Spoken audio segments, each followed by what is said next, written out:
Have you ever felt like someone's words, or even their careless actions, ruined your entire day? Think about it for a moment. Maybe it was a rude comment on social media, a friend who ignored your message, a driver cutting you off in traffic, a colleague taking credit for your work, or even a stranger looking at you with an attitude you didn't like. It's frustrating, isn't it? But here's a truth that might surprise you. No one has the power to control your emotions unless you give them that power.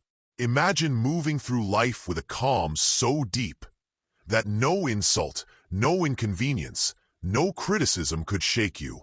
That's not wishful thinking. That's Stoicism. In this masterclass, we're going to explore 10 powerful Stoic lessons for emotional mastery. Each one is practical, tested, and timeless. By the end, you'll know how to stop overreacting, let go of anger, protect your peace in a noisy, demanding world. So stay with me until the very end.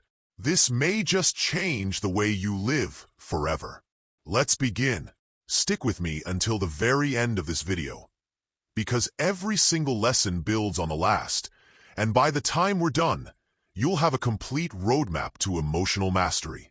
From handling anger and frustration to protecting your peace and letting go of grudges. Each insight is practical, powerful, and life-changing. Don't miss a moment. Your calm, clarity, and emotional freedom are waiting. If you find these lessons valuable, hit the like button, subscribe for more content like this, and share your thoughts in the comments below. I'd love to hear which lesson resonates with you the most. And don't forget to share this video with anyone who could use a little more peace and calm in their life. Lesson 1. Your reactions are your choice. Imagine this. You're having a peaceful morning, coffee in hand, sun shining. Then suddenly, your phone buzzes. A text reads, "I can't believe you forgot again." Instantly, frustration rises. You think, why would they ruin my morning like this? But pause. They didn't ruin your morning. Your reaction did. Marcus Aurelius said, if you are distressed by anything external, the pain is not due to the thing itself, but to your estimate of it. And this you have the power to revoke at any moment. Let's break that down with examples. Personal. Your partner makes a sarcastic comment at dinner. You can either fire back or laugh it off, knowing it's not worth your peace. Work. Your boss criticizes your project harshly. Instead of internalizing it, you see it as feedback, not a personal attack. Social media. Someone leaves a nasty comment on your post. Instead of spiraling, you remind yourself, this is just text from a stranger. I decide if it has power over me. Practical exercise. The 3-step pause. Pause and name it. I feel anger. Ask why. Did they truly insult me, or did I interpret it? Choose your response. What protects my peace in the long term? Reactions are always yours to choose. Always. Lesson 2. Stop expecting people to behave like you. You know, a lot of frustration in life comes from one little trap that's almost invisible. Expecting people to behave like you. Think about it. How many times have you felt upset because someone didn't act the way you thought they should? Maybe you always remember birthdays. You make a point of sending cards, messages, or even little gifts. And then, your best friend forgets yours. Your first thought? How could they forget me? Or at work, you put in extra hours on a project, going above and beyond. Then a colleague leaves on time, doesn't put in extra effort, and you feel resentful. You start thinking, why don't they care as much as I do? Here's the thing. They never agreed to match your standards. You projected your expectations onto them. Even with family, it's the same. Maybe you call your parents every week. They rarely call you back. You start feeling hurt, maybe even a little angry. But the reality? They show love in their own way. You're measuring them by your definition, not theirs.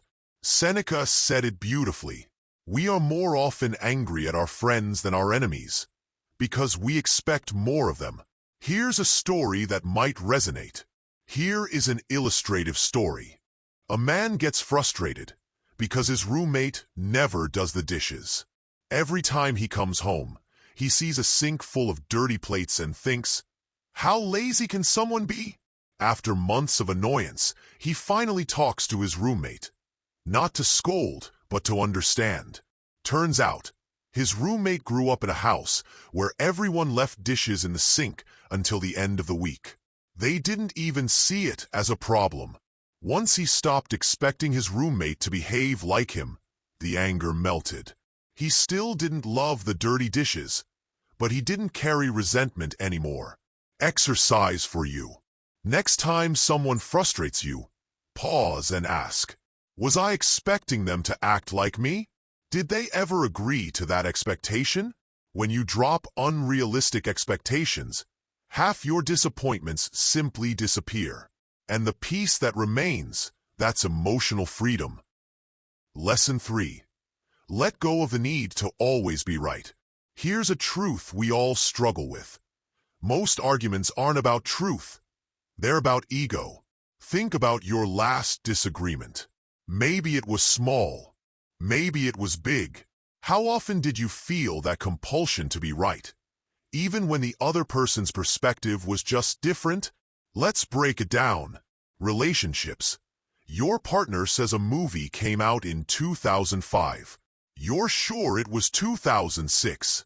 10 minutes later, you're Googling, just to find out it doesn't matter. In the end, the movie's release date is irrelevant. But for a few minutes, your ego was bruised. Work. Your colleague suggests a new method that seems less efficient to you. You start crafting arguments in your head, but you pause and let them try. Maybe it works perfectly. Maybe it doesn't. Either way, you've saved yourself weeks of frustration by not insisting on being right. Social media. The comment wars. Someone posts an aggressive opinion. You're ready to clap back, but you stop and ask, will winning this argument improve my life or just feed my pride? Epictetus said, you will never learn if you have convinced yourself that you already know. Here's a practical exercise. Before entering any debate, pause and ask, does this fight protect my peace or my pride? The truth is, peace is almost always more valuable than being right. And when you truly internalize that, life becomes a lot less exhausting. Lesson 4. Stop letting others' words define you. Words are funny. They're invisible. They can't touch you unless you let them. Think about your school days. Maybe a teacher once told you, you'll never amount to much. Do you still feel the sting today? That's the power of letting words define you. At work, it happens too. A boss says, this idea is weak. Suddenly, you doubt your creativity. But here's a secret. It wasn't about you. It was about the idea. If you separate your self-worth from external commentary, you reclaim your power. Social media amplifies this even more. You post something meaningful. Someone replies, cringe. 2 seconds of a stranger typing. Yet it can shake your confidence for hours. If you let that define you, you've given them power that isn't theirs to have. Marcus Aurelius warned, we love ourselves more than other people, but we care more about their opinion than our own. Exercise. Next time someone criticizes you, ask, is this feedback useful? Or is it just noise? Separate who you are from what people say. That is freedom. Lesson 5. Protect your energy with boundaries. Boundaries. It's a word we hear a lot, but most of us hesitate to actually enforce them. Here's the thing. Boundaries aren't selfish, they're self-respect. Personal. A family member constantly asks for money. You finally say, I love you, but I can't keep supporting you financially. Not rejection, protection of your peace. Work. Your boss emails at midnight. Instead of responding immediately, you set a boundary. You answer during work hours. You're showing respect for your energy. Friends. You always host events. One day you say, I'd love to come, but I can't host this time. Your limits are valid. Epictetus said, no man is free who is not master of himself. Exercise. Write down 3 areas of life where you feel drained. What boundary would protect my peace here? The goal isn't to isolate yourself. It's to preserve your energy so you can live intentionally. Lesson 6. Detach from the opinions of others. Everyone has an opinion, and everyone wants to give it, even when you didn't ask. Think about it. Personal. You cut your hair short. Friend says, I liked it better long. Their opinion says nothing about your worth. It reflects their taste, not your value. Work. You suggest an idea. A colleague laughs. Weeks later, the same idea is praised by someone else. Opinions shift like the wind. Social media. One post goes viral, another gets ignored. If your self-worth rides on this, congratulations. You've made strangers the rulers of your emotions. Epictetus said, if you want to improve, be content to be thought foolish and stupid. Detach. Let opinions bounce off. Live by your own measure, not theirs. That's emotional freedom. Lesson 7. Respond with silence, not anger. Silence is underrated and powerful. Personal. Your sibling provokes you. Instead of yelling, you stay quiet. Their fire dies without fuel. Work. A passive-aggressive email lands in your inbox. You respond factually, or not at all. You refuse to feed the negativity. Online. Trolls insult you. Silence robs them of victory. Marcus Aurelius said, the best answer to anger is silence. Exercise. Next time someone tries to provoke you, pause. Take a slow breath. Ask, what is my response that protects my peace? Silence isn't weakness. It's mastery. Lesson 8. Use gratitude to dissolve anger. Here's something most people overlook. Gratitude is the antidote to anger. You cannot truly be angry and genuinely grateful at the same time. It's physiologically impossible. Think about traffic. You're late, horns blaring, and your heart starts racing. Instinctively, anger rises. But pause and shift your focus. I have a car. I have the freedom to travel wherever I want. I have music to listen to while I wait. I have time to reflect instead of rushing mindlessly. Suddenly, the rage softens. You haven't changed traffic, but you've changed your experience of it. Relationships work the same way. Maybe your partner is nagging. The first reaction is irritation. But what if you pause and remember, I love them. They care about me. They mean well. Even if the delivery is imperfect, your anger loses its grip when gratitude takes its place. Work situations too. Maybe your boss criticizes you. At first, your stomach churns and you feel defensive. Pause and say, I'm grateful I have a job that challenges me. I'm grateful for opportunities to improve. Your perspective shifts from frustration to empowerment. Exercise. Every time anger rises, speak out loud 3 things you're grateful for. Pause between each and really feel it. Stories help us remember. A friend once told me he used to rage at his emails. Every criticism or urgent demand would send his mind spinning. One day, he tried this. Every time he felt anger rising, he wrote 3 things he appreciated about his job. Within weeks, he noticed a subtle shift. Emails that once enraged him became neutral, even motivating. Gratitude doesn't just calm anger. It rewires your perception. Lesson 9. Accept what you can't control. Now, let's get to the heart of Stoicism. Accepting what you cannot control. This is the foundation of emotional freedom. Think about it. Flight cancelled. Your first instinct is frustration. You complain. Stress rises. But what can you actually control? The airline isn't changing. Your anger won't help.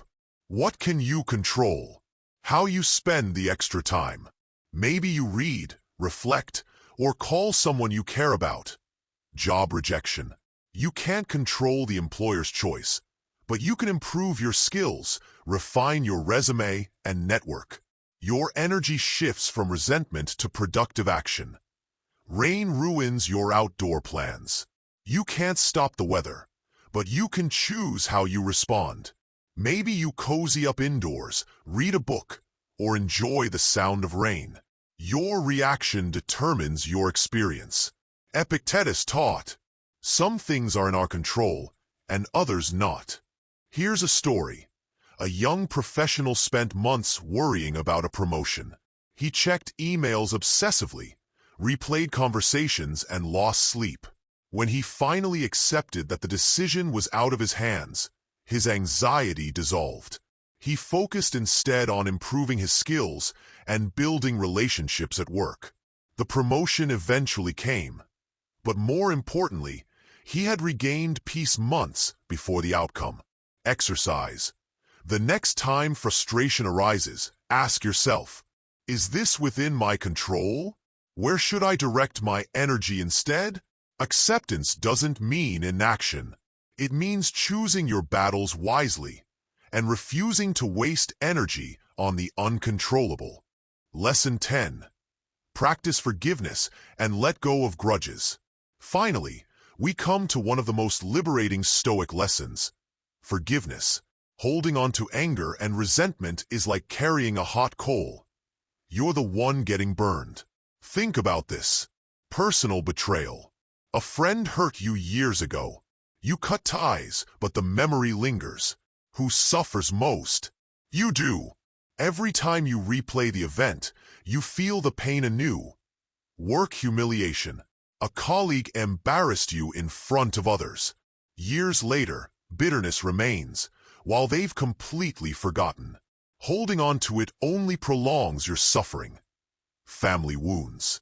Perhaps a parent was harsh or critical growing up. Forgiveness doesn't excuse their behavior, but it frees you from carrying the weight forever. Seneca wrote, "He who has injured you was either stronger or weaker. If weaker, spare him. If stronger, spare yourself." Forgiveness isn't about them. It's about you reclaiming your peace. Story. A man held a grudge against a colleague who took credit for his work. Every day, he relived the humiliation and his anger grew. One day, he made a conscious choice. I release this. I refuse to let it steal my joy. He didn't excuse the behavior. He didn't reconcile. But in that moment, he felt free. His focus shifted from resentment to living fully. Exercise. Identify one lingering grievance. Imagine holding it in your hands. Now release it. Take a deep breath. Let yourself feel the lightness. This is mastery over the past.